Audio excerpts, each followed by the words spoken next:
वर्णिवेशरमणीय दर्शनम् मन्दहासरुचिराननाम्बुजम् पूजितं सुरनरोत्तमैर्मुदा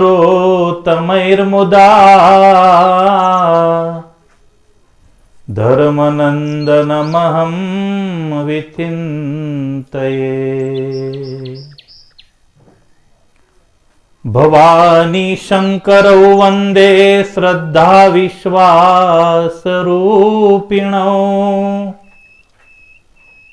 याभ्यां विना न पश्यन्ति सिद्धाः स्वान्तस्थमीश्वरम्। कर्पूरगौरं करुणावतारम् संसारसारं भुजगेन्द्रहारम् सदा वसन्तं हृदयारविन्दे भवं भवानी सहितं नमामि भवं भवानी सहितं नमामि। ओम श्री स्वामीनारायणाय नमो नमः। ओम श्री सिद्धेश्वराय नमो नमः। ओम श्री गं गणपतये नमो नमः। ओम श्री सरस्वत्यै नमो नमः।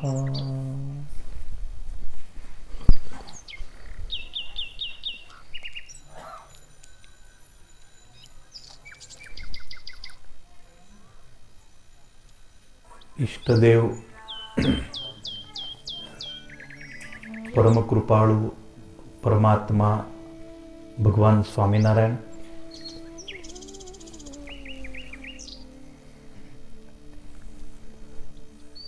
ज्यांच्या सान्निध्यामध्ये आपण इथे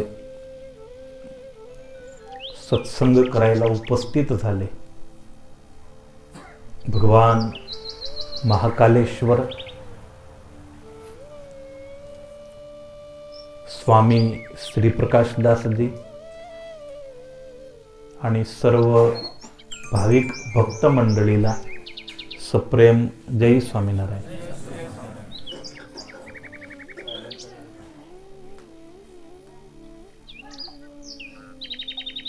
कोरपावली गावामध्ये प्रथम प्रसंग आहे। भगवान भोलेनाथच्या माध्यमानं सगळ्यांचं दर्शन झालं।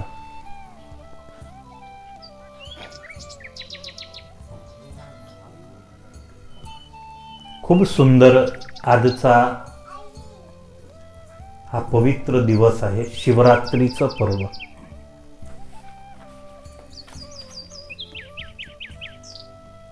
हिंदू धर्मामध्ये असे तर पुष्कळशे दिवस महत्त्वाचे आहे, पण त्यामध्ये 3 दिवस शिवरात्री, जन्माष्टमी आणि रामनवमी।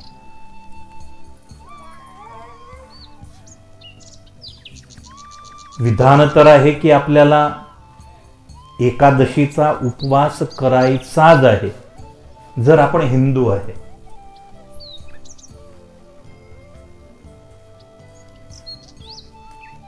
आता 2 दिवसापूर्वीच एकादशी गेली। किती लोकांनी केली होती?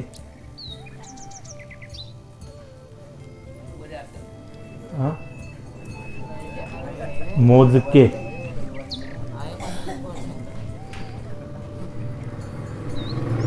फराळ करून, हा चालतं, फराळ करून पण करा, काही खा, खा म्हणजे फराळाचं, दुसरं नको। पण काही करून एकादशी करा। स्त्रीस्पृशा एकादशी होती. एक एकादशी केल्यानं 1000 एकादशीचं पुण्य प्राप्त होतं, अशी महत्वाची एकादशी होती. वारंवार अशी एकादशी येत नाही. आता नेक्स्ट 22 महिन्यानंतर येईल 23/12/2023 शनिवार.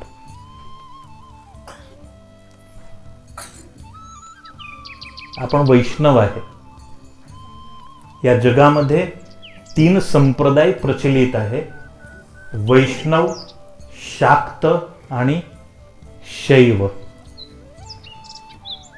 भगवान विष्णूचे जेवढे उपासक आहे, भगवान नारायणाचे जे अवतार आणि त्या अवताराचे जे उपासक, त्यांना आपण वैष्णव म्हणतो. तो कोणत्याही संप्रदायाचा असो. ज्याचा इष्टदेव भगवान नारायण आहे तो वैष्णव. ज्याचा इष्टदेव शिव आहे तो शैव.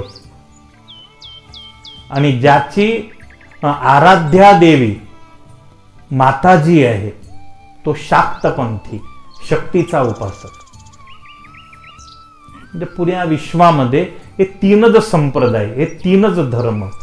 त्यानंतर त्यामधून वेगवेगळे संप्रदाय आणि वेगवेगळी विचारधारा या देशामध्ये प्रवर्तित झाली. स्वामीनारायणचे उपासक झाले, पण आपलं केंद्रबिंदू भगवान नारायण. रामचे उपासक केंद्रबिंदू भगवान नारायण.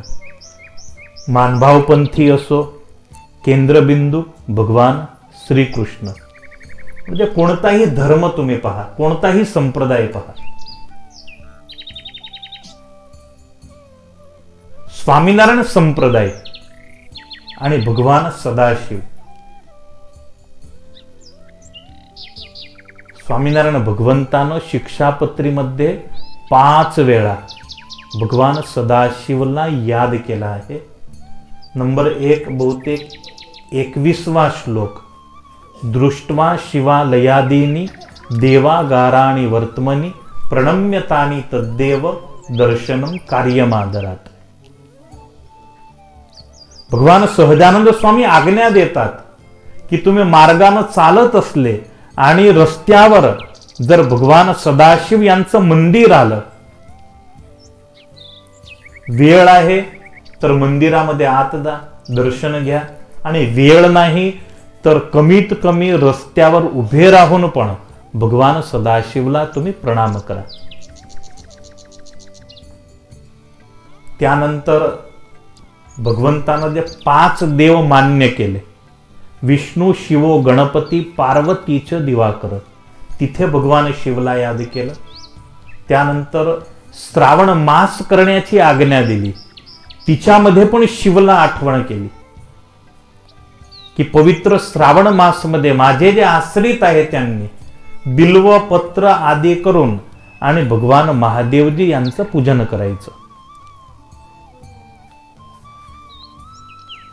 त्यानंतर उपवासाची गोष्ट आली तेव्हा पण भगवंतानं शिवरात्रीचा उल्लेख करून आणि आज्ञा दिली की शिवरात्रीच्या रोजी उपवास करायचा आणि भगवान सदाशिवचं पूजन करायचं. म्हणजे आज शिवरात्रीचं पावन पर्व आहे. स्वामीनारायण भगवंताला भगवान सदाशिव अत्यंत प्रिय होते. सुंदर हरिद्वार मध्ये गंगा नदीचा घाट आहे आणि गंगा नदीच्या घाटवर वर्णिराज नीलकंठ भगवान सहजानंद वर्णी रूपानं एवढी भीड तिथे एकत्रित झाली आहे. आणि त्या भीड मध्ये भगवान नीलकंठची दृष्टी कोणाला शोधत होती.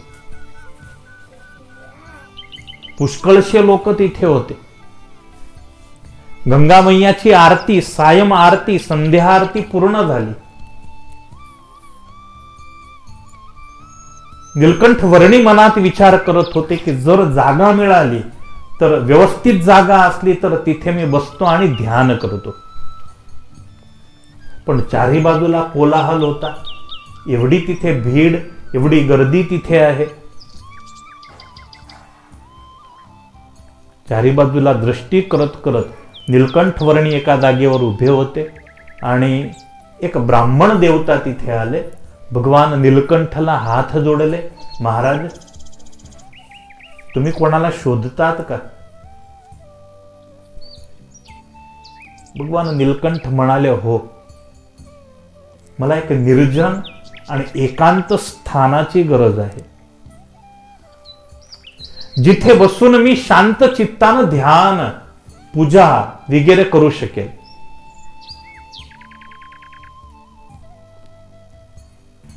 ब्राह्मण देवता म्हणाले, जर तुम्हाला काही प्रॉब्लेम नसला तर जवळच माझा आश्रम आहे, चला माझ्या आश्रमामध्ये. ब्राह्मण देवता भगवान नीलकंठला घेऊन आणि आश्रमामध्ये गेले. आश्रमामध्ये ब्राह्मण पत्नी घरामध्ये होत्या. ब्राह्मण देवतानं नीलकंठवर्णीला बसवलं. आग्रह केला, महाराज, जेवण बाकी आहे, मी तुमच्यासाठी मस्त गरमागरम रसोई बनवतो. आणि ब्राह्मण देवता स्वतः मस्त भाकर तयार करू लागले.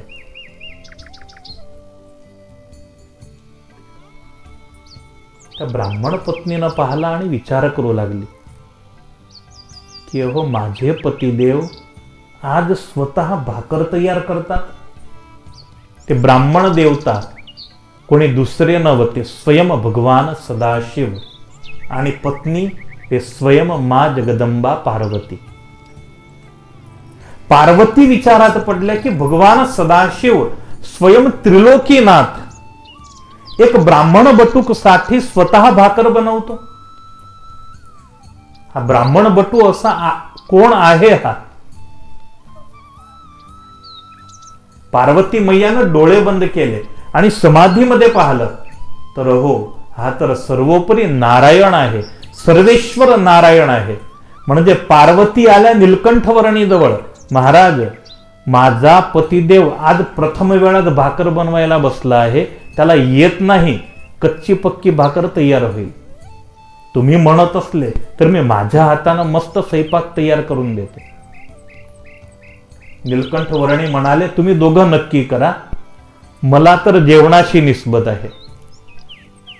आणि 3 दिवस पर्यंत भगवान नीलकंठवर्णीराज भगवान सदाशिव आणि पार्वतीच्या सान्निध्यामध्ये राहिले. नीलकंठवर्णीला शिव आणि पार्वती यांनी तृप्त केला आहे.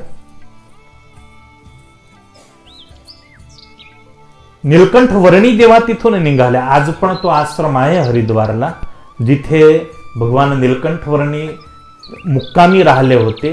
ते जागा आहे, तिथे सुंदर आश्रम आहे, गुफासारखा आहे. नीलकंठवर्णी म्हणाले की महाराज, तुमचा हा उपकार माझ्या डोक्यावर आहे, मी कोणाचा उपकार ठेवत नाही. दुसरा प्रसंग, वनविचरण दरम्यान 5 दिवस असं गाढ जंगल आलं की ज्या वनामध्ये नाही पाणी मिळालं, नाही काही अन्न मिळालं, नाही काही भिक्षा मिळाली. नीलकंठवर्णी भूतपुरी जवळ पोहोचले होते. बाहेर एक वन आहे, तिथे पाणी दिसलं तर नीलकंठवर्णीला शांतता वाटली. चला, पाणी आहे इथे. स्वतः आंघोळ केली, शालग्रामला पण स्नान करवलं आणि शालग्रामला पाणी दाखवलं तर शालग्राम अत्यंत तृषातुर होते. 5 दिवसापासून शालग्राम पण उपवासी आणि नीलकंठ पण उपवासी. 3-4 कमंडळू पाणी भगवान शालग्राम यांनी ग्रहण केलं.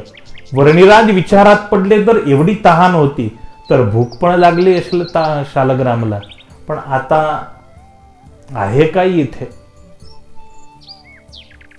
चारी बाजूला दृष्टी केली तर समोर एक दंपती, आम्ही कापडी म्हणतो, म्हणजे असे वणजारा, दोघं निघाले त्या वनामधून आणि नीलकंठवर्णीला पाहून जवळ आले.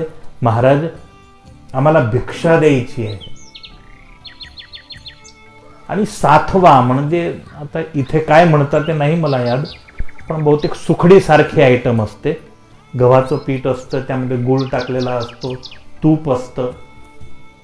तयार केलेली ते आयटम भगवान नीलकंठ वर्णीला दिली आणि 5 दिवसानंतर भगवान नीलकंठ वर्णी अत्यंत तृप्त झाले.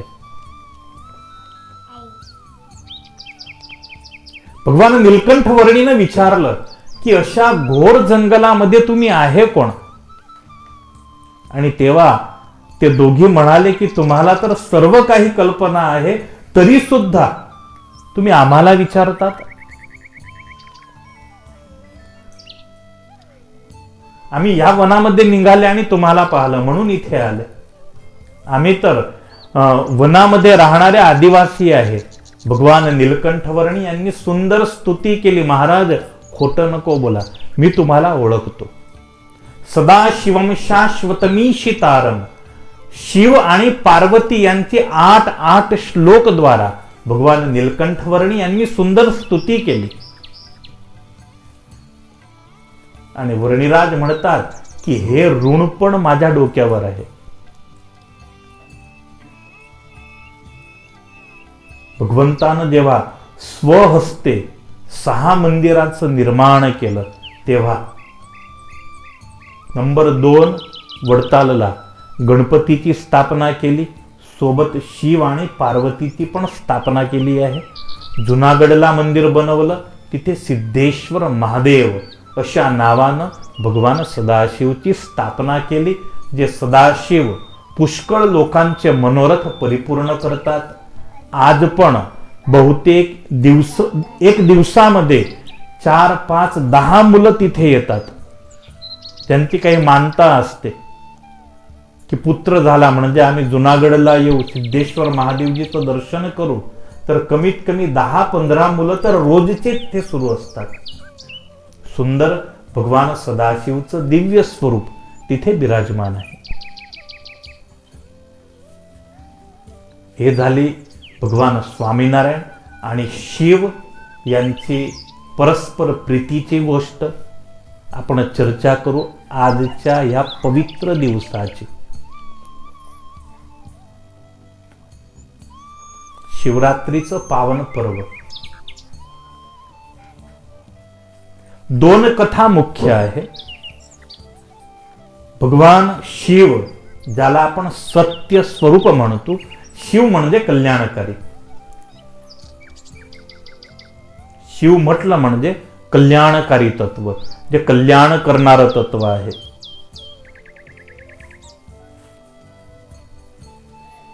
आणि शिवपूजनासाठी जास्ती काही गरज नसते. बहुतेक केली सगळ्यांनी शिवपूजा. केव्हा केली?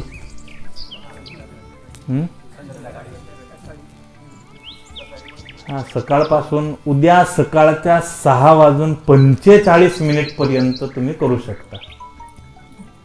आता या प्रहरची पूजा आता सुरू होईल 9:25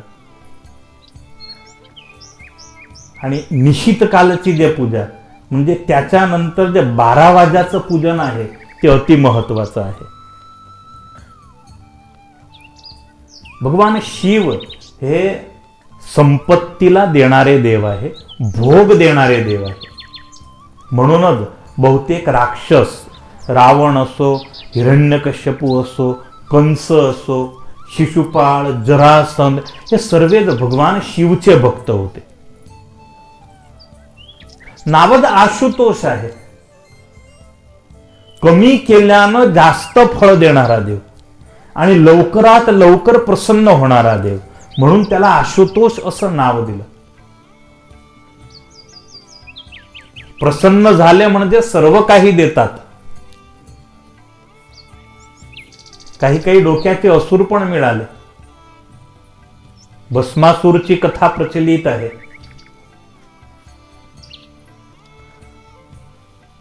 भगवान शिव त्याला दर्शन द्यायला गेले तर पार्वतीला सोबत घेऊन गेले.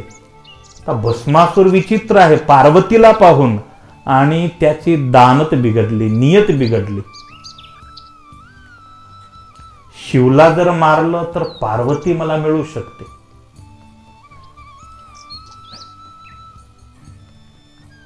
भगवान शिवजवळ वरदान मागलं, मी ज्याच्या डोक्यावर हात ठेईल तो भस्मीभूत होईल असं वरदान द्या. तर एवढे वर्ष तप केलं, पण महामूर्ख होता तो. तप सर्वच वाया गेलं. भगवान सदाशिवनं तथास्तु म्हटलं आणि भस्मासूर भगवान शिवच्या डोक्यावरच हात ठेवायला गेला. भगवान शिवनं विचार केला की माझ्यावरच संकट आलं. भगवान सदाशिव पलायन झाले. पाठी भस्मासूर, पुढे शिव. स्वतःच वरदान दिलं आहे म्हणजे ते खोटं तर होऊ शकत नाही. नारायणला याद केलं, हे भगवान नारायण आता तुमची गरज आहे. आणि भगवान नारायण सुंदर पार्वतीचा वेश घेऊन आणि बराबर रस्त्यामध्ये भस्मासूरला म्हणाले, अरे एवढी धावपळ कशाला, एवढी घाई. भस्मासूर म्हणाला, तो शिव पुढे आहे, मी शिवला मारून आणि तुला प्राप्त करण्याची इच्छा ठेवतो. पार्वती म्हणाली, मी पण कंटाळली आता. किती वर्ष झाले लग्नाला, आजपर्यंत एक पण नाही दागिना दिला मला, नाही मस्त काही गाडी आणली घरी, नाही चांगला बंगला बनवला. आपण लग्नापूर्वीच विचारतो, औरंगाबादला आहे का, भुसावळला प्लॉट आहे का, पुण्याला आहे का घर. पार्वतीनं पाहिलं पण नव्हतं शिवला. आज शिवरात्रीचा दिवस हा शिव पार्वतीच्या विवाहाचा दिवस आहे. जीव आणि शिवचं जिथे मिलन होतं. भगवान शिव मध्ये आता सद्गुण काय होते, अवगुण धाम महादेव अवगुण धाम. सप्तर्षी यांनी पुष्कळ निंदा केली भगवान शिवची. आहे काय शिव मध्ये, अरे सती होती बिचारी, एवढं दुःख भस्मीभूत झाली अग्नीमध्ये. तुला पण सुख नाही मिळणार, तू शिवसाठी तप करते, पागल आहे तू. तुला हा शिवचा मार्ग कोण दाखवला. पार्वती म्हणाली, माझे गुरुदेव नारद आहे. सप्तर्षी म्हणाले, झालं तुझं कल्याण. अरे तो स्वतःच अविवाहित आहे,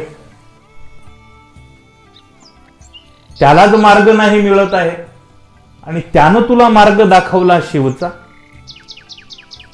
हा तू म्हणत असली तर विष्णूशी तुझी गोष्ट आम्ही चालवतो. विष्णू सोबत तू लग्न कर, तू सुखी होशील.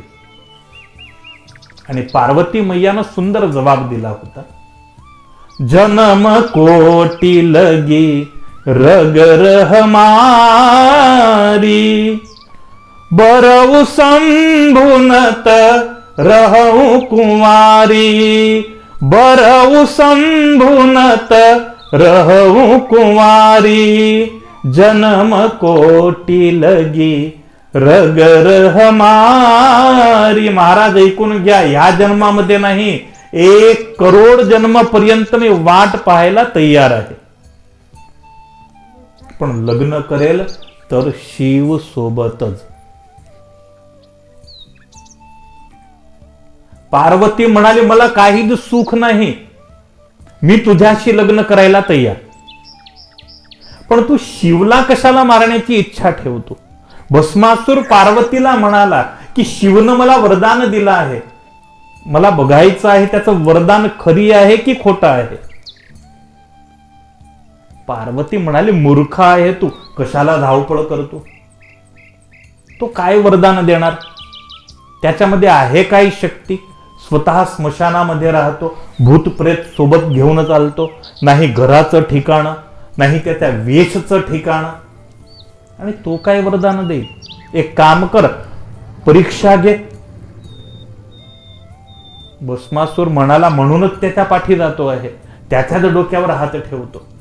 पार्वती म्हणाली, नाही नाही तसं नाही, स्वतःच्या डोक्यावर हात ठेव आणि जर गरम वाटलं तुला तर घेऊन घेतो हात. नारायण आहे समोर आणि भगवान बोलता म्हणजे किती प्रिय बोलत असतील ते. अशी पण स्त्री सुंदर असते, स्त्रीचे हावभाव आकर्षक असतात. त्यामध्ये पण भगवान जेव्हा स्त्री होतो, एकच अवतार स्त्री रूपानं घेतला भगवंतानं, मोहिनी अवतार. हे तर स्वयं नारायण होते. नारायणची वाणी इतकी मधुर होती. भस्मासुरने विचार केला, गोष्ट खरी आहे, मी व्यर्थ धावपळ करतो आहे.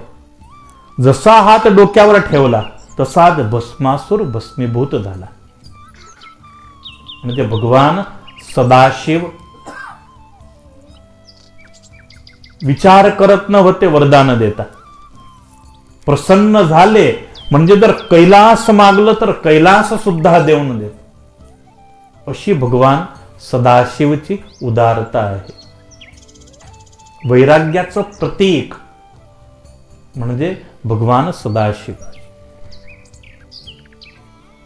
भवानी शंकरौ वंदे श्रद्धा विश्वास रूपिणौ याभ्याम विना न पश्यन्ति सिद्धाः स्वांतस्थमीश्वरम. रामचरित मानसची हे स्तुती आहे. संत तुलसी बाबा यांनी स्तुती करता शिव पार्वतीला वंदना केली. शिव पार्वती कसे आहे तर श्रद्धा आणि विश्वासाचं स्वरूप आहे. भगवान शिव हे विश्वासाचं प्रतीक आहे आणि मैया पार्वती हे श्रद्धेचं प्रतीक आहे. जोपर्यंत हृदयामध्ये श्रद्धा आणि विश्वास नाही येत तोपर्यंत भगवंताची प्राप्ती होत नाही. म्हणून श्रद्धा आणि विश्वास आवश्यक आहे आणि श्रद्धा विश्वास हे शिव आणि पार्वतीचं प्रतीक आहे. शिवची पूजा केल्यानं भगवान नारायण प्रसन्न होता. शिवची स्तुती केल्यानं भगवान प्रसन्न होता. भगवान रामचरित मानस मध्ये असं म्हणतात, शिवद्रोही मम भगत न कावा. भगवान म्हणतात की जो शिवचा द्रोही आहे, जो शिवचा द्वेष करतो तो माझा भगत नाही. कितीही माळा केली सर्व व्यर्थ आहे जो शिवची उपासना नाही करत. सुंदर महाकालची इथे स्थापना केली आहे. शिव सर्वमान्य देव आहे. प्रत्येक धर्म प्रत्येक संप्रदाय, कारण संहारक देव आहे. सर्जक, संहारक आणि पालक यामध्ये संहारचं कार्य भगवान सदाशिवकडे आहे. अनादि आहे, नित्य आहे. भगवान शिवचे दोन स्वरूप, सकल आणि निष्कल. इथे कोणतं स्वरूप आहे? निष्कल स्वरूप, ज्याला आपण लिंग म्हणतो. शिवलिंगची उत्पत्तीचा दिवस म्हणजे महाशिवरात्री पर्व. शिव पार्वतीच्या विवाहाचा दिवस म्हणजे महाशिवरात्री पर्व. शिवलिंगची उत्पत्ती ह्या रोजी झाली होती. भगवान शिव यांनी वरदान दिलं होतं. विष्णू आणि ब्रह्माजी या दोघांमध्ये झगडा आहे. ब्रह्मा म्हणाले मी मोठा आणि विष्णू म्हणतात मी मोठा. आता जगामध्ये सगळ्यांनाच मोठायकी पाहिजे, सगळ्यांनाच मोठं व्हायचं आहे. प्रत्येक क्रेज आहे आता. मी काही आहे, आय एम समथिंग. ब्रह्माजीच्या मनात पण असं भूत घुसलं आणि विष्णूच्या मनामध्ये पण हे भूत आलं. ब्रह्माजी म्हणाले मी सर्जक आहे म्हणून मी मोठा. विष्णू म्हणाले नाही नाही, तुम्ही भले सर्जन करू शकता पण त्यांचं पोट तर मी भरतो, म्हणून मी मोठा आहे जगामध्ये. आणि विवाद एवढा मोठा झाला. पहिले तर बोलाबोली झाली, त्यानंतर गाळागाळी झाली, अपशब्द बोलू लागले. एवढे मोठे देव पण त्यांच्यामध्ये पण असे झगडे होते. मजा आहे का मोठं व्हायला? काही मोठाईकीमध्ये आनंद आहे की दुःख आहे?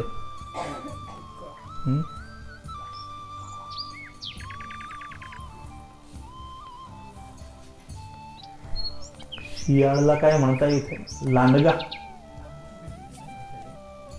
लांडगाच ना, तो कुत्र्यासारखाच दिसतो. हा,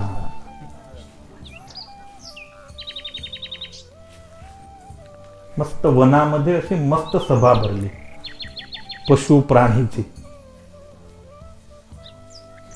एक लांडग्याला गैरा शोक मोठाईकीचा.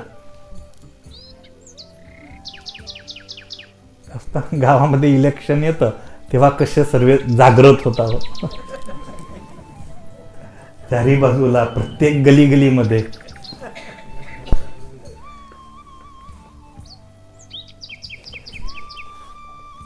आता एक सिंह होता. तो सिंह वनामध्ये शिकार करत होता. म्हणजे प्राणीची मीटिंग झाली आणि त्या मीटिंग मध्ये असं नक्की केलं की आपण सर्वच सिंहला सांगायला जायचं की ह्याप्रमाणे नको करा, आम्ही आमच्यामधून रोज एक व्यक्ती तुम्हाला देऊ. असा सर्व प्राणी यांनी ठराव केला. पण प्रश्न तो आला की आता सिंहाशी गोष्ट करायला, संवाद करायला कोण जाईल? सिंहाला सांगायला कोण जाईल?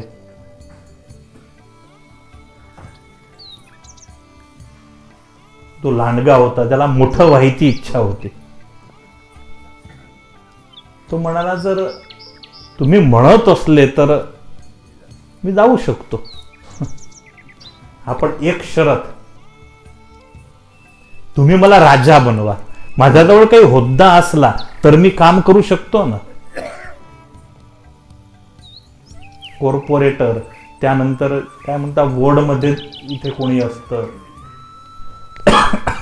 कारोबारीमध्ये कुठेतरी आपलं नाव तुम्ही ठेवा, म्हणजे आम्ही काम करू. कोणाचं करू ते नक्की नाही, पण करू आम्ही काहीतरी.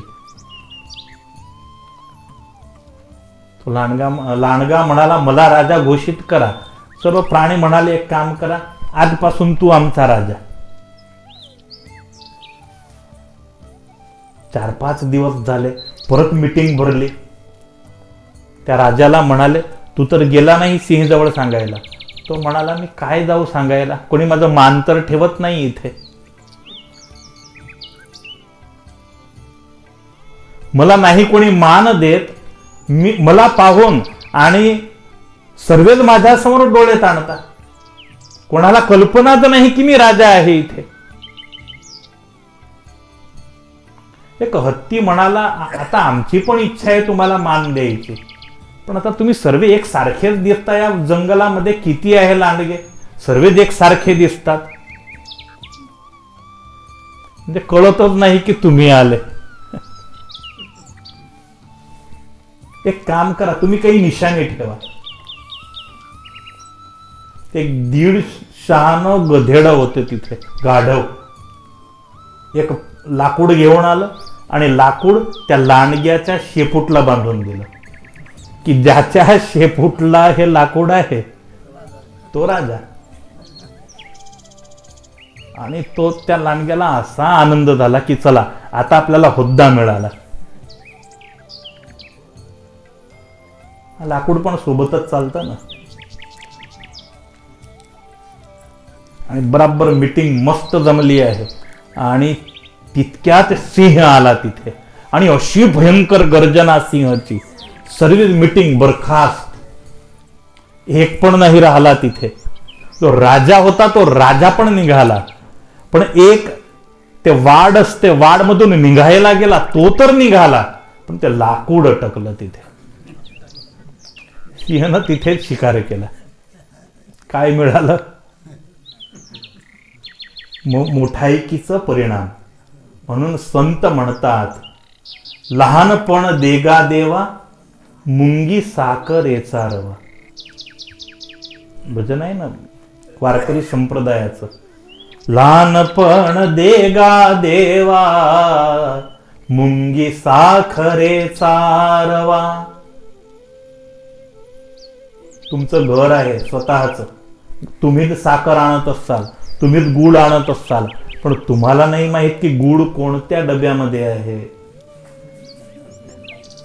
मुंगीला माहित असत.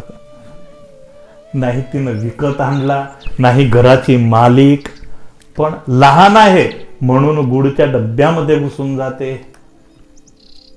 म्हणजे मजा कशामध्ये आहे? लहान राहेमध्ये. भगवान सदाशिव मध्ये हा मोठा गुण. भगवान शिव हे निर्माणी आहे. स्वतः समर्थ आणि शक्तिशाली असून पण भगवान शिव अत्यंत निर्माणी. प्रत्येक भक्तांना वंदन करणं हा भगवान शिवचा सहज स्वभाव आहे. स्वामीनारायण भगवंताचं पण एक नाव आहे, निर्मानिने नमः, अमानिने नमः. ज्याला काही मानच नाही त्याला कोणी दुखी करू शकतं का जगात? आणि ज्याला मान आहे त्याला कोणी सुखी करू शकतं का? त्याला प्रत्येक गोष्टीमध्ये राग येतो, प्रत्येक गोष्टीमध्ये राग येत असतो. आणि ज्याला काही निर्माणिताज आहे, सेवक भाव आहे, त्याला काही प्रॉब्लेम असतो का? तो जिथे जातो तिथे अनुकूळ. भगवान शिवचं तत्व असं आहे.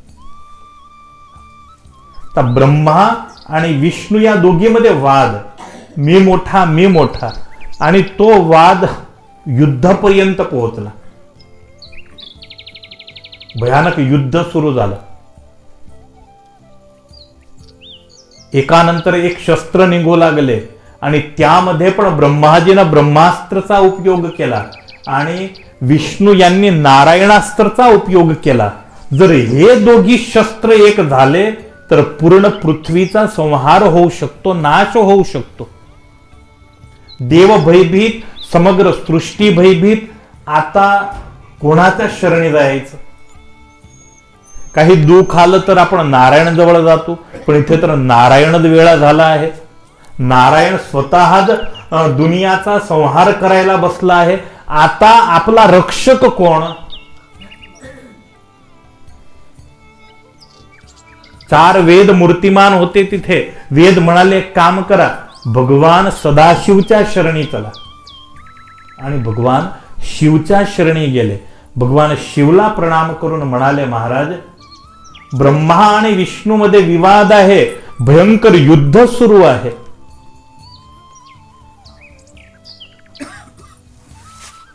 तुम्ही काही करा, नाही तर सृष्टीचा विनाश होईल. भगवान शिवनं डोकं हलवलं. भगवान शिवच्या मस्तकावर केवड्याचं फूल होतं. ते केवड्याचं फूल पडलं. डोकं हललं म्हणजे फूल पडलं. भगवान म्हणाले, तुम्ही निघा, मी काही करतो प्रयत्न. देवगण सर्व गेले स्वतःच्या ठिकाणी. ब्रह्मा आणि विष्णू यांनी जे शस्त्र चालवले होते त्याच्या मध्यभागी भगवान सदाशिव यांनी अग्निस्तंभ प्रगट केला. आणि एवढा मोठा अग्निस्तंभ, नारायणास्त्र आलं, ब्रह्मास्त्र आलं, त्या अग्निस्तंभाला प्रहार झाला आणि दोघी अस्त्र शांत झाले.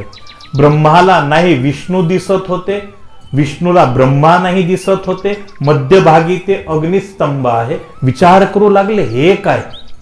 अचानक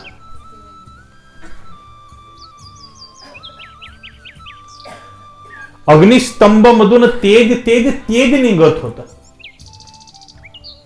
भगवान सदाशिव आकाशामध्ये उभे राहून आणि या दोघी देवांची प्रतिक्रिया पाहत होते. विष्णू आणि ब्रह्मा या दोघीची दृष्टी गेली शिवजवळ. भगवान शिवजवळ येऊन वंदना केली. महाराज,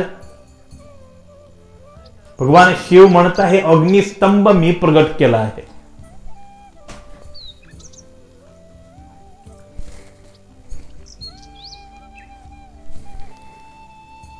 एक काम करा, तुम्हाला मोठं व्हायचं आहे ना जगामध्ये.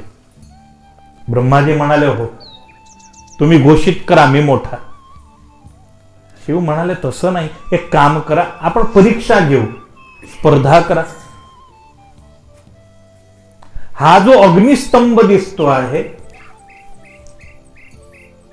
एकाकडे अग्निस्तंभचा अग्रभाग आणि खाली ऊर्ध्व भाग आणि अधोभाग. तर एक अधोभाग कडे जा म्हणजे खाली जा आणि एक ऊर्ध्व भाग म्हणजे वरे जा. जो सर्वात पहिले म्हणजे दोघी मधून जो सर्वात पहिले त्या अग्रभाग जवळ पोहोचला किंवा अधोभाग जवळ पोहोचला तो मोठा.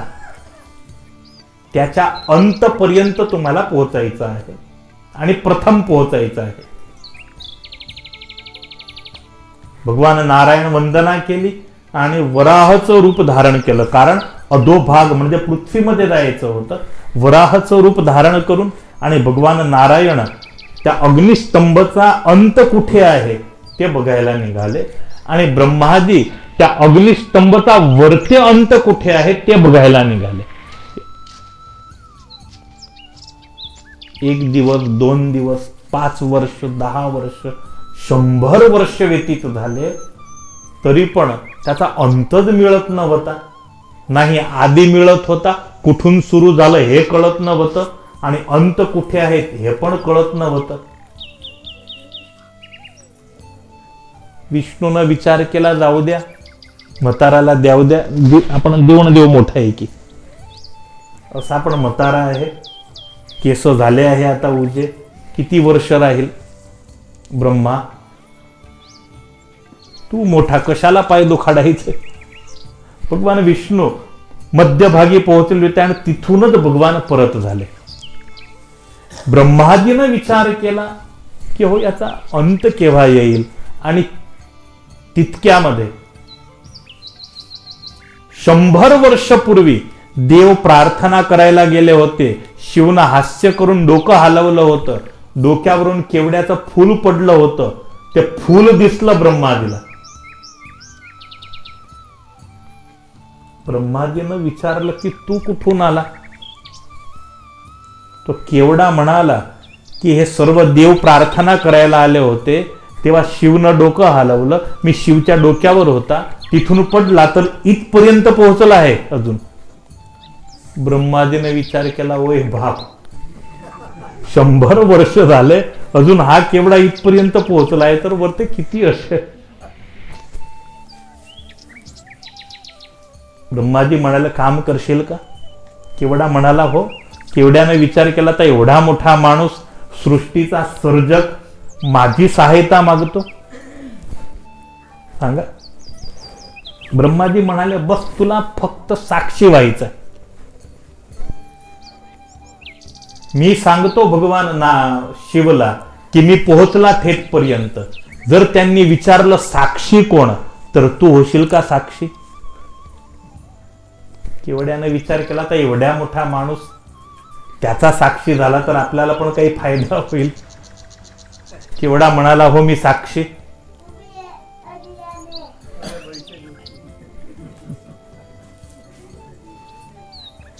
केवडा म्हणाला मी साक्षी. समोर एक गाय दिसली. ब्रह्माजीने विचार केला चला 2 साक्षी घेऊन जातो. म्हणजे खोटे साक्षी उभी करण्याची प्रथा तेव्हापासून सुरू आहे. त्या गायला म्हणाले ब्रह्माजी तू साक्षी होशील का. गायनं पण विचार केला तर एवढा मोठा आता सर्जक आहे हा आणि हा आपल्याला म्हणतो नाही म्हटलं तर राग येईल त्याला. काही हरकत नाही, आम्ही दोघे साक्षी. म्हणजे गाय आता साक्षीची गरज जो खोटा असतो ना त्यालाच असते.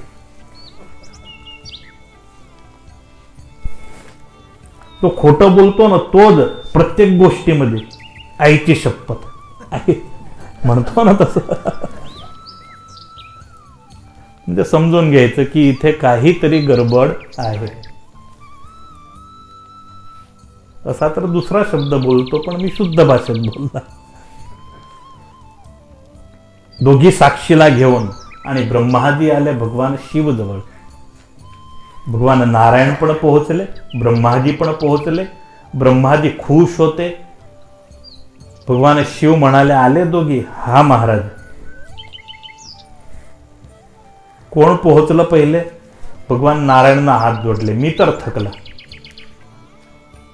ब्रह्माजी म्हणाले मी मोठा आहे, मी तर पोहोचला थेट पर्यंत.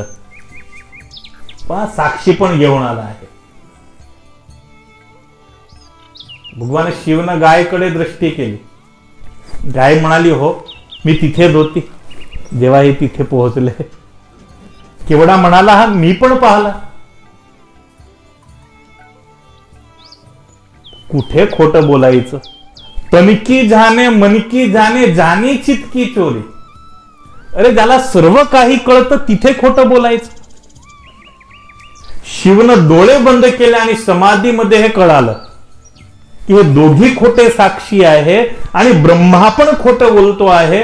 म्हणजे शिव क्रोधित झाले आणि आज्ञा केली वीरभद्रला एक काम कर, या ब्रह्माचा शिरच्छेद करा. हा एक नंबरचा असत्यवादी आहे, खोटं बोलतो हा. ब्रह्माजीने विचार केला की हो हे तर विसरला आम्ही, इथे तर सर्वांदूरच कॅमेरे लावले आहे. ब्रह्माजीने प्रार्थना केली. भगवान शिवला कृपा दया आली. भगवान शिव म्हणाले, कारण 5 मुख होते ब्रह्माजीला, एक मुख असत्य भाषण केलं होतं. ज्या मुखानं असत्य भाषण केलं आहे त्या मुखाचा शिरच्छेद करा. म्हणजे ते 5वं जे तोंड आहे ते वीरभद्रनं शिरच्छेद केलं. तेव्हापासून ब्रह्माजीला 4 मुख राहिले. पण शिव क्रोधित झाले की तुम्ही एवढे मोठे सृष्टीचे सर्जक होऊन आणि असत्य बोलता फक्त मोठाईकीसाठी, मानसाठी. तुम्हाला मान जास्ती पाहिजे आहे. मी श्राप देतो, या जगामध्ये गावोगावी विष्णूचे मंदिर होतील, तुमचं कुठेही मंदिर होणार नाही. बहुतेक भारतामध्ये 2च जागेवर मंदिर आहे. एक खेड ब्रह्माला आहे आणि एक पुष्करला आहे.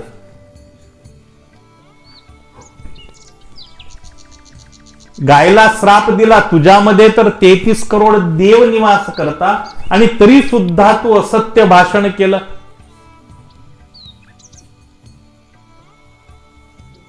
कोणी तुझ्या मुखची पूजा नाही करणार, अग्रभागची पूजा नाही करणार.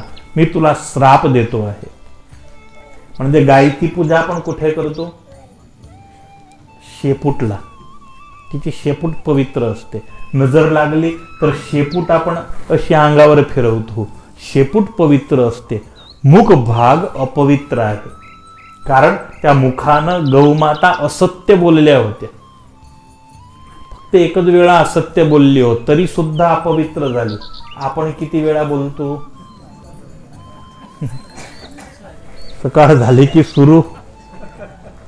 यावल्ला 8ची वेळ दिली आहे आणि 8:15 तर भाऊ घरी असतो. फोन आला, अरे दिसले नाही तुम्ही, बस निघाला विरावलीला. काय कुठे विरावली आहे? बस तिथेच पोहोचला आहे. असतो घरातच. तिथून सुरू होते आपली असत्याची यात्रा, तिथून सुरू होते आणि संध्याकाळपर्यंत बहुतेक 50 वेळा बोलतो. आणि मोबाईल आला तेव्हापासून तर ते जास्ती वाटलं. सांगून दे मी नाही आहे घरात.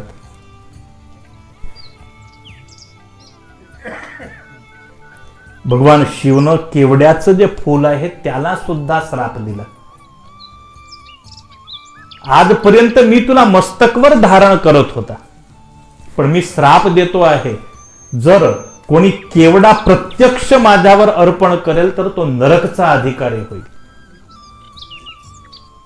केवड्याचं फूल आपण प्रत्यक्ष नाही चढवतो. काय करतो केवड्याचं? छत्री रूपानं आपण वरते ठेवतो. प्रत्यक्ष शिवलिंगवर अर्पण करायचं नाही, निषिद्ध आहे. केवडा नाही. त्यानंतर बहुतेक केतकीचं फूल पण नाही चालत शिवला. केतकीला पण श्राप मिळाला आहे. मैया शिवपुराणाचीच कथा आहे. मैया सीताजी यांनी श्राप केतकीला दिला आहे आणि त्या केतकीच्या फुलानं पण खोटी साक्षी दिली होती, म्हणून तिला पण श्राप मिळाला होता. भगवान सदाशिव यांनी भगवान नारायणाला अग्रस्थान दिलं आणि जगामध्ये पूजनीय होण्याचं वरदान दिलं. शिव ब्रह्मा आणि नारायण या दोघांना ओमकार मंत्रद्वारा भगवान सदाशिव यांनी ह्या शिवरात्रीच्या पवित्र दिवशी दीक्षा दिली. दोघींना शिष्यत्व स्वीकारलं भगवान सदाशिव यांचं. आणि शिवनं आदेश दिला की आजपासून हा ओमकार हा सर्व मंत्रचा गुरु आहे. ह्या मंत्रमधून, या ओम मधून प्रत्येक मंत्र उत्पन्न होतील आणि सर्व वर्णानामर्थ संधानाम, प्रत्येक जे वर्ण आहे त्यामधून या जगामध्ये शब्द कुठून निघाले? कल्पना आहे का?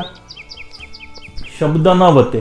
कारण सृष्टीची रचना झाली तर फिल्म कशी होती? बिलकुल मुक्की फिल्म. 60 वर्षापूर्वी जसे पिक्चर येत ना, बिलकुल मुक्के, बोलत नव्हते. बस तसे आपण सर्व तसे होतो, कारण शब्दच नव्हता जगामध्ये. भगवान सदाशिव यांनी तांडव केला हातामध्ये डमरू घेऊन. आणि डमरू वाजवता वाजवता जे सूत्र निघाले, ऐ ओन रुल रुक हयवरट लन यमगणनम जबय गडदश जब गडदश खप छटथ चटतौ कपै शशसर हल. हे वर्ण निघाले डमरूच्या नाद मधून आणि तिथून शब्द रचना सुरू झाली. म्हणजे सदाशिव यांनी ओम, ओम हे स्वयं भगवान शिवचं स्वरूप आहे, शब्द स्वरूप. म्हणजे शिवचे 3 स्वरूप. एक मूर्तिमान स्वरूप आपल्याला फोटोमध्ये दिसतात, दुसरं निष्कळ स्वरूप जे लिंग स्वरूपानं असतात, आणि ओम हे भगवान शिवचं शब्द स्वरूप. ओ, त्यानंतर उ, ओ, म, बहुतेक 5 शब्द ओम मध्ये आहे. त्याला प्रणव पण म्हणतात. तुम्ही ओम लावा म्हणजे प्रत्येक मंत्र समर्थ होतो, प्रत्येक मंत्र शक्तिशाळी होतो. जगामध्ये नमः शिवाय हा भगवान सदाशिवचा मंत्र आहे, पण त्याला आपण ओम नमः शिवाय याप्रमाणे आपण म्हणतो आणि त्या मंत्राचा आपण जाप करतो. या मंत्रामध्ये अत्यंत शक्ती आहे. शिवरात्री आहे आणि अजून आपल्याजवळ वेळ आहे. वेळ म्हणजे अजून एक सुंदर उपाय मी दाखवतो, जर करायचा असला तर. आता संपत्ती कोणाला नको, सर्वांनाच गरज असते. आणि शिव हे संपत्ती प्रदाता आहे. परिस्थिती ज्याची अत्यंत दारुण आहे, जीवनामध्ये पुष्कळशे प्रॉब्लेम आहे, पुष्कळशे दुःख आहे, तर हा आपण भगवान स्वामीनारायणचे उपासक आहे. आपली उपासना, आपलं ध्यान, सर्व काही भक्ती स्वामीनारायणची करतो. पण वैभव, ऐश्वर्य हा श्रीमद भागवत द्वितीय स्कंद असं म्हणतं की जगामध्ये मुक्ती तर मात्र नारायणच देतात, परंतु भोग ऐश्वर्य देणारे पुष्कळ देव आहे, त्यामध्ये एक भगवान शिव आहे.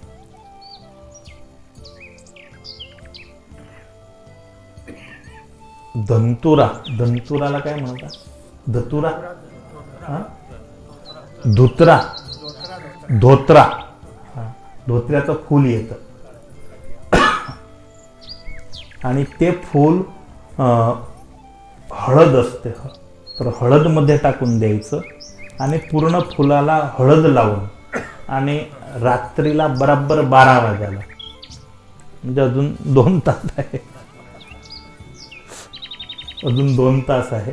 रात्रीच्या 12 वाजायला भगवान सदाशिव त्या शिवलिंग जवळ जाऊन आणि जो जीवात्मा ते धोत्र्याचं फूल अर्पण करतो, ओम शिवाय नमस्तुभ्यम या मंत्राचा जाप करून 21 वेळा हा मंत्र बोलायचा. ओम शिवाय नमस्तुभ्यम, ओम शिवाय नमस्तुभ्यम, ओम शिवाय नमस्तुभ्यम, ओम शिवाय नमस्तुभ्यम याप्रमाणे 21 वेळा मंत्र जाप करून ते जे फूल आहे ते शिवलिंगवर अर्पण करायचं. भगवान सदाशिवला प्रार्थना करायची, हे प्रभू आमची दरिद्रता दूर करा, आम्हाला भोग द्या, आम्हाला ऐश्वर्य द्या, जीवनामध्ये सुख आणि शांती प्रदान करा. लग्न नाही होत असलं तर लग्न पण होतं. आजच्या रोजी पुष्कळशा कन्या शिवरात्रीचं व्रत करून आणि भगवान सदाशिव जवळ उत्तम पतीची प्राप्त होईल अशी प्रार्थना करतात. आता त्यांना काही व्रत करण्याची गरज राहिली, सर्व गरज भाऊसाहेबला राहिली.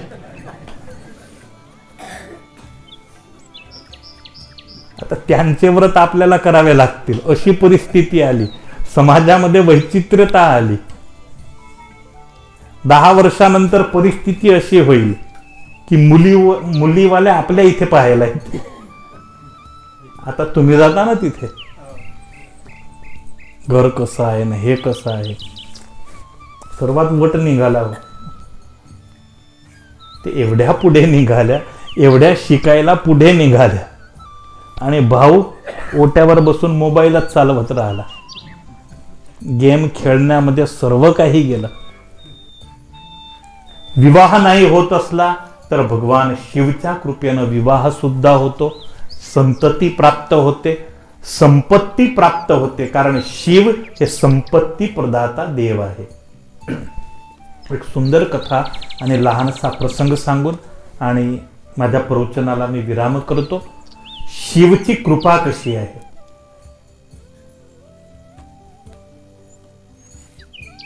सुंदर एक भजन आहे. तेरी कृपा बिना नहीं ले एक ही अणु. भजनचे शब्द मी विसरला, पण त्यामध्ये आहे की भगवान शिवच्या एक केस समोर एक वार भगवान श्रीकृष्णाच्या अष्टपटराण्या कैलासामध्ये गेल्या भगवान शिवचं दर्शन घ्यायला, पण शिव उपस्थित न होते. पार्वती माता एकट्याच आहे घरी आणि अष्टपटराण्या तिथे बसल्या. म्हणजे आता शिवचं घर कसं. पाणी द्यायला पण एक निसडी आली हो, पिशाचिणी, कपडेच नव्हते अंगावर. त्या अष्टपटराण्यांनी विचार केला, हे पाणी देणारी. दूर नजर केली तर एकाच तोंडच खाले, पाय वरते आणि तसा विचित्र चालत होता. घरासमोर दुःखही निघत होता. एका बाजूला नंदी बसून आणि काही खात होता. दुसऱ्या राण्या तर काही बोलल्या नाही.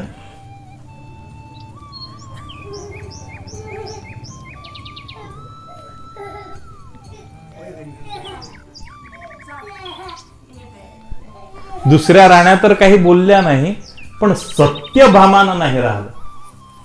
सत्यभामा हे सुखी घराची मुलगी आहे.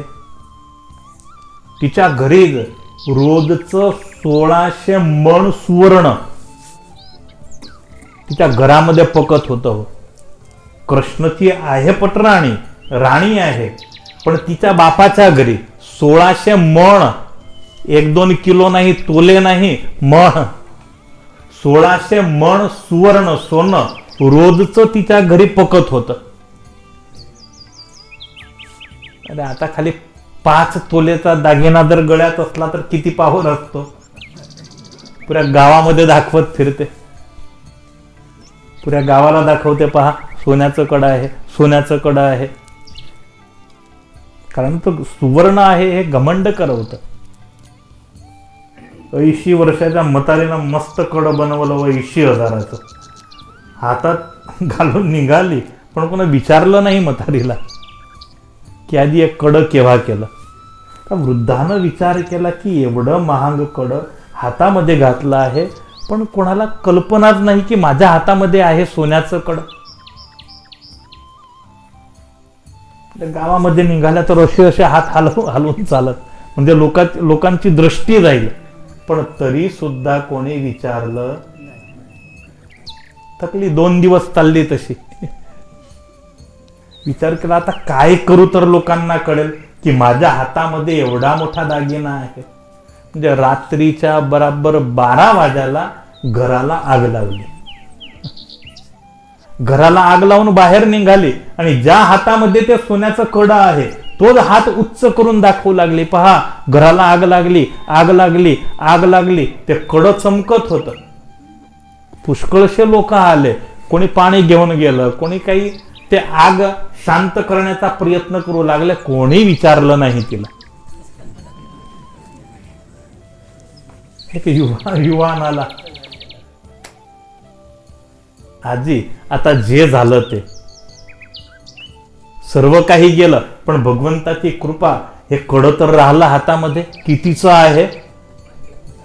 आणि म्हातारीनं एक लाथ मारली त्याला. मूर्खा, 6 तास पूर्वी म्हटलं असतं तर मी आग न लावती घराला. 1600 मण सोनं सत्यभामाच्या घरी रोजच. सत्यभामानं नाही सहन झालं. पार्वतीला म्हणाली, तुमच्याजवळ दागिने नाही का? पार्वती माता बिलकुल सौम्य वेश.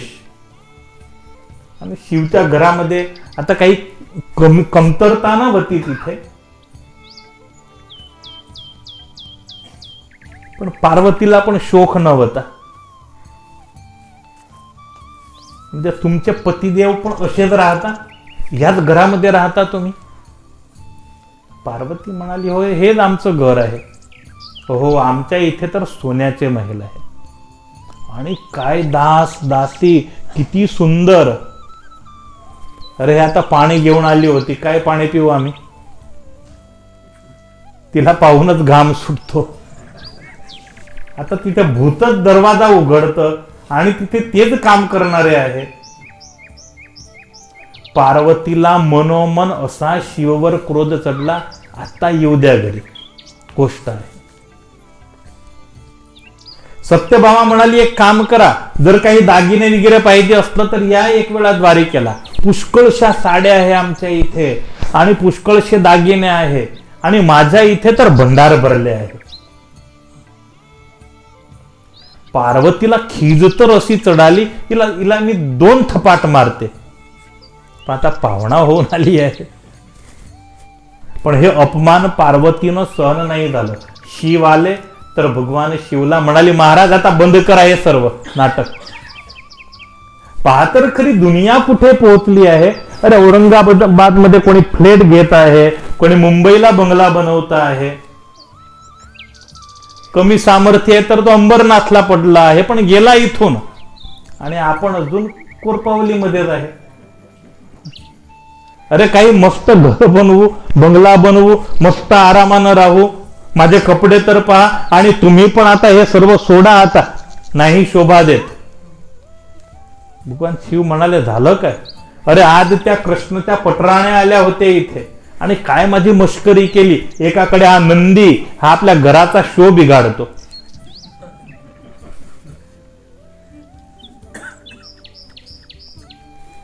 आणि बराबर तुम्ही पण त्याला दरवाजातच बसवला आहे. गुजरातमध्ये त्याचं लग्न नाही होत, त्याला काय म्हणता, वांढा. नंदीचं लग्न नाही झालं होतं.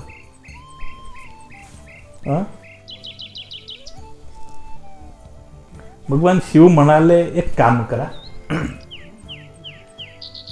जटामधून एक केस तोडला आणि पार्वतीला दिलं, घ्या, द्वारिकेत जा आणि कृष्णाला सांगा की या केसच्या भारोभार मला सुवर्ण द्या. पार्वती म्हणाली, मस्करी करायची आहे माझी. भगवान शिव म्हणाले, जा तर खरी तुम्ही. आणि पार्वती जटाचं एक केस घेऊन आणि द्वारिकेत आल्या. भगवान कृष्णानं स्वागत केलं, बसवलं. पार्वती म्हणाल्या की बस काम होतं थोडं. कृष्ण म्हणाले, बोला बोला, थोडं सोनं पाहिजे. तर कृष्णाच्या इथे काय कमतरता होती. एक ईट काढली कुठून तरी पण काम पूर्ण. भगवान कृष्ण म्हणाले, किती किलो पाहिजे? नाही, किलो नाही, बस या केसच्या भारोभार. भगवान कृष्ण म्हणाले, मला लाज येते.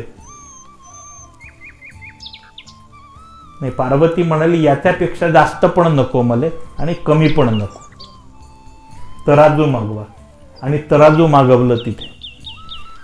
एकाकडे एका पलड्यामध्ये ते केस ठेवलं. भगवान कृष्णाने विचार केला, आता अंगुठी ठेवली तरी पण काम पूर्ण होईल. एक बोटामधून काढली, दुसऱ्या बोटामधून काढून ठेवली. डोक्यावर मुगट होता तो ठेवला, गळ्यामध्ये हार होते ते ठेवले, पायामध्ये कडे होते ते ठेवले, सर्व काही ठेवलं. राण्या उभ्या आहे, सगळ्यांचे आभूषण मागवले ते ठेवले. पण तरी सुद्धा जे केसवालं पलड आहे ते खालेच्या खालेच. भंडार उघाडले, सुवर्ण खाली झालं, परंतु भगवान सदाशिवच्या जटाच्या एक केसाच्या भारोभार ते सुवर्ण नाही झालं. आणि आता पार्वतीला पावर चढला. सत्यभामा म्हणाली, काय म्हणत होती तू? गैरा आहे तुझ्या घरी. माझ्या पतीच्या केसच्या भारोभार पण नाही. भगवान कृष्ण सत्यभामाला म्हणाले, तू काही मश्करी केली होती का? सत्यभामा म्हणाली, शहाणपट्टी तर केली होती मी, तिथे बोलली होती मी. भगवान कृष्ण म्हणता, एक काम करा, आता स्मशानामध्ये जा आणि भस्म घेऊन या. एक चपटी भस्म आणली आणि जशी भस्म ठेवली तेव्हा तुरंत ते पलड उच्च झालं. म्हणजे एक चपटी भस्म जर दिली तरी सुद्धा शिव प्रसन्न होता. शिवला आभूषणाची गरज नाही. भगवान सदाशिवला रोज भोग नैवेद्य दाखवण्याची पण गरज नाही. स्वामीनारायण मंदिर आहे तर किती उपाधी हो, तिथे आहे का काही उपाधी? थाळ ठेवा, पाणी दाखवा, काही टेन्शन आहे का? बाकी प्रत्येक भगवान कसे वट मारता. पण शेवटी आपल्याला कुठे पोहोचायचं असतं? बस शिवधाम, कैलासधाम आपलं अंतिम लक्ष. गावाच्या बाहेर असतं ना कैलासधाम, बस ते आपलं अंतिम लक्ष. त्याच्याजवळच आपल्याला निघायचं असतं, पोहोचायचं असतं. भगवान सदाशिव असे आशुतोष देव आहे. भगवान सदाशिव यांनी कुबेरला कुबेराचं धन भंडारीचं पद दिलं आहे. गुणनिधी नावाचा ब्राह्मण पुत्र आहे, चोरी करत होता. बापानं घरामधून मार मारला आणि काढला. गावाच्या बाहेर गेला. शिवरात्रीचा दिवस होता, दुसऱ्या गावी गेला. शिवरात्रीचा दिवस म्हणजे गावामध्ये उत्सव होता. गावाच्या बाहेर बगीच्यामध्ये शिव मंदिर होतं. गुणनिधीला पुष्कळ भूक लागली होती, पण कोणाला ओळखत नव्हता. आणि संध्याकाळ झाली होती, म्हणजे गावकरी सर्व काही पूजा वगैरे करून तिथे थाळ ठेवला, शिवरात्री होती म्हणून. आणि थाळ ठेवून मंदिर बंद करून गावाचे लोक तर निघून गेले. दरवाणी जे चौकीदार होते ते राहिले तिथे. गुणनिधी तिथे लपून बसला होता. मंदिरामधून ते सुगंध येत होती, तो थाळ ठेवला होता त्याची. पण लाईट नव्हती, अंधकार होता बिलकुल, मध्ये काही दिसत नव्हतं. चोरी करायला गुणनिधी मंदिरामध्ये घुसला, पण काही दिसत नव्हतं. म्हणजे रात्रीच्या वेळी गुणनिधीनं स्वतःचा सदरा काढला, वस्त्र काढलं आणि त्याला पेटवलं, त्याला प्रज्वलित केलं. प्रकाश झाला, तो थाळ दिसला. तो थाळ घेऊन आणि तिथेच गुणनिधी खायला बसला, जेवण करू लागला. आता अचानक मंदिरामध्ये प्रकाश झाला, म्हणजे जे चौकीदार होते, दरवाणी होते, ते तिथे आले. त्यांनी गुणनिधीला पुष्कळ मार मारला. एवढं मारलं, तिथेच गुणनिधीचा मृत्यू झाला. यमदूत घ्यायला आले. एकाकडे भगवान शिवचे दूत घ्यायला आले. यमदूत म्हणाले, आमचा ग्राहक आहे, जीवनामध्ये एक पण चांगलं कार्य यानं नाही केलं. शिवचं खराब कार्य शिव मंदिरामध्ये चोरीचं केलं. भगवान शिवचे दूत म्हणाले, जे असेल ते, पण यानं भले चोरी करण्याच्या निमित्तानं, पण आज शिवरात्रीच्या रोजी भगवान शिवच्या लिंगावर जो अंधकार होता, तो अंधकार यानं दूर केला. भले त्याला दिसत नव्हतं, चोरी करण्यासाठी त्यानं तिथे आग लावली, प्रकाश केला, काही असो, पण तिथे प्रकाश केला आणि शिवलिंगचं अंधकार दूर झालं, एवढं पुण्य याचं आहे. म्हणून याला आम्ही कैलासमध्ये घेऊन जातो. केवढं पुण्य, फक्त दिवा लावण्याचं पुण्य, शिव मंदिरावर शिवलिंग जवळ दिवा पेटवण्याचं पुण्य. म्हणजे त्याला घेऊन गेले कैलासामध्ये. दुसरा जन्म त्याला कलिंग देशचे राजा महाराज अरिंदम यांच्या इथे पुत्र रूपानं मिळाला. नाव ठेवलं आहे दम. लहान वयापासूनच शिवभक्त होता. जेव्हा तो राजा झाला तेव्हा राज्यामध्ये जेवढे पण मंदिर आहे त्या प्रत्येक मंदिरामध्ये या दम महाराज यांनी अखंड दीपची सुरुवात केली. आणि त्या पुण्याईमुळे त्याचा तिसरा जन्म महर्षी विश्रवा यांच्या इथे सर्वात मोठा पुत्र कुबेर म्हणून झाला. त्यानंतर रावण, त्यानंतर कुंभकर्ण, त्यानंतर विभीषण, 4 भाऊ विश्रवा ऋषीच्या इथे जन्माला आले होते. म्हणजे मोठा कुबेर तिसऱ्या जन्मी विश्रवा ऋषीच्या इथे जन्माला आला. भगवान शिव मध्ये अतिशय प्रीती होती. भगवान सदाशिव यांनी सोन्याची लंका हे कुबेरला बनवून दिली होती, पण रावणानं बळजबरीनं ते घेऊन घेतली. तर भगवान शिव यांनी कुबेरला अलकापुरी बनवून दिली आणि अलकापुरी हे कुबेर भंडारीला दिली. धन भंडारचा अधिपती कुबेरला घोषित केला. म्हणजे आज पण कुबेर भंडारी याची उपासना इथून पण जात असतील लोक, तिथे जाताना. इथे नाही येता मंदिरामध्ये, इथे दूर पडतं मंदिर, पण बहुतेक अमावस्याच्या रोजी, उद्या तर एवढी तिथे गर्दी असेल अमावस्याच्या रोजी, इथून पण पुष्कळ जीप येत आहोत तिथे. कुबेर भंडारी चाणोद जवळ आहे, निलकंठ धाम पुईच्या जवळ, आणि जागृत स्थान आहे. पण भगवान सदाशिव यांची कृपा तर पहा. फक्त एक दिवा केल्यानं, चोरीच्या निमित्तानं दिवा केला तरी सुद्धा भगवान शिव यांनी त्या गुणनिधीला कुबेर धनभंडारीचं पद दिलं. आपण जर प्रेमपूर्वक केला, भक्तिभावपूर्वक केला तर आपल्याला काय नाही मिळणार.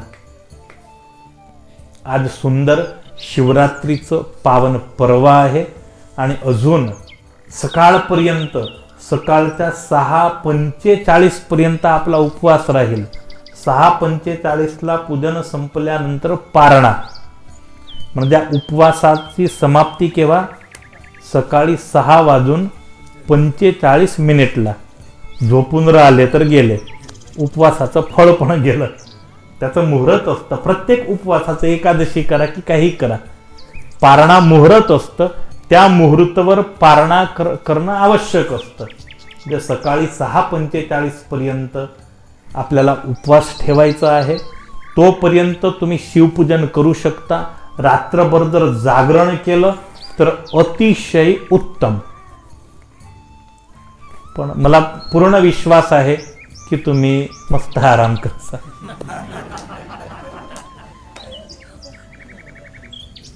काही हरकत नाही, पण एवढं तर आपण सत्कर्म केलं.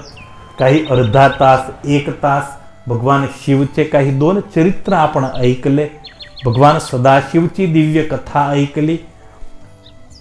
ओम नमः शिवाय हा महामंत्र आपल्या कानी पडला. शिवपुराण तर असं म्हणतं की कोणी ओम नमः शिवाय हा मंत्र बोलत असताना जर फक्त त्याच्या होठाकडे आपली दृष्टी गेली, आपण बोलले नाही पण समोरचा व्यक्ती बोलतो आहे आणि त्याचे हालते होठ आपण जर पाहिले तरी सुद्धा आपलं कल्याण होतं. असा हा परम पावनकारी मंत्र आहे ओम नमः शिवाय. ओम नमः शिवाय. किती पुष्कळसे विधान आहे त्यामध्ये, पण मी ती चर्चा नाही करणार. पण एक शेवटची गोष्ट सांगून देतो. ओम नमः शिवाय आणि शिवाय नमः याप्रमाणे 2 मंत्र आहे. जे ब्राह्मण कुळामध्ये जन्माला आले आहे त्यांनी ओम नमः शिवाय, ते दीक्षित आहे त्यांनी या मंत्राचा जाप करायचा, नाहीतर शिवाय नमः ह्या मंत्राचा जाप करायचा. तर ओम शब्द लावण्याचं गरजेचं असलं तुम्हाला तर ओम शिवाय नमस्तुभ्यम याप्रमाणे जाप करायचा. त्याच्यानं सुद्धा शिव प्रसन्न होता. हा अति पॉवरफुल मंत्र आहे, कारण आपली क्रिया पण अशुद्ध असते. आपण काही ब्राह्मण सारखे पवित्र नसतो, नाही आपण यज्ञोपवीत धारण केली आहे की नाही आपण योग्य आणि व्यवस्थित दीक्षा घेतली आहे, तर हा मंत्र आपल्यासाठी अत्यंत उपयोगी आहे. ओम शिवाय नमस्तुभ्यम, ओम शिवाय नमस्तुभ्यम, ओम शिवाय नमस्तुभ्यम. मंत्र बोलता बोलता जर 11 वेळी शिवलिंगवर जळ अर्पण केलं तरी पुण्य मिळेल, फूल अर्पण केलं तरी पुण्य मिळेल, बिलीपत्र अर्पण केलं तरी पुण्य मिळेल. महादेवजी आज अत्यंत खुश असतील. सगळ्यांचं महादेवजीला दर्शन होईल. आता बहुतेक सगळ्यांचं दर्शन पुढच्या शिवरात्रीला होईल. सर्वांना विनंती आहे की दर सोमवारी रोज आले तर पुष्कळ चांगलं, रोज आले तर वेलकम. पण आता दूर आहे म्हणून मी नाही म्हणत रोज यायचं. आलस्य आणि प्रमाद आपल्यामध्ये घर करून गेला आहे.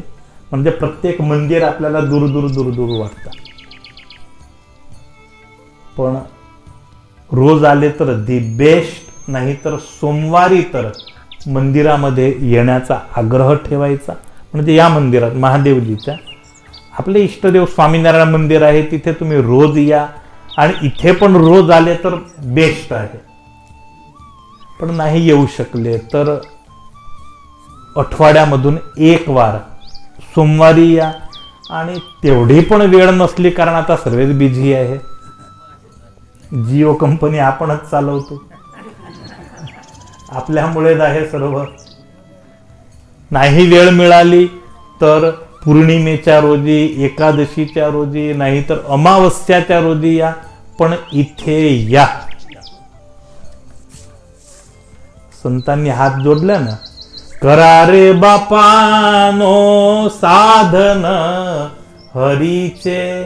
किती किदरले असतील ते, किती कंटाळले असतील. हा सांगून सांगून कंटाळले की मंदिरात ये, मंदिरात ये, मंदिरात ये. नाही आला तर घरी गेले आणि हात जोडले, बाप्पा आता ये इथे.